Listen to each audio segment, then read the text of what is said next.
శ్రీ సాయిబాబా మంగళహారతులు.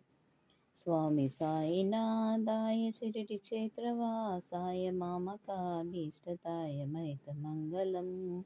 స్వామి సాయినాథాయ షిరిడి క్షేత్రవాసాయ మామకాభీష్టదాయ మైకమంగళం.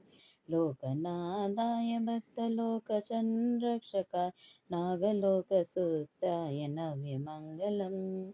స్వామి సాయినాథాయ షిరిడి క్షేత్రవాసాయ మామకాభీష్టదాయ మైతమంగళం. భక్తవృందవందితాయ బ్రహ్మస్వరూపాయ ముక్తిమార్గబోధకాయ పూజ్యమంగళం. స్వామి సాయినాథాయ షిరిడి క్షేత్రవాసాయ మామకాభీష్టదాయ మైతమంగళం. సత్యతత్వబోధకాయ సాధువేష్టాయ తే నిత్యమంగళదాయకాయ నిత్యమంగళం. స్వామి సాయినాథాయ షిరిడి క్షేత్రవాసాయ మామకాభీష్టదాయ మైతమంగళం. జై మామకాభీష్టదాయ మైతమంగళం.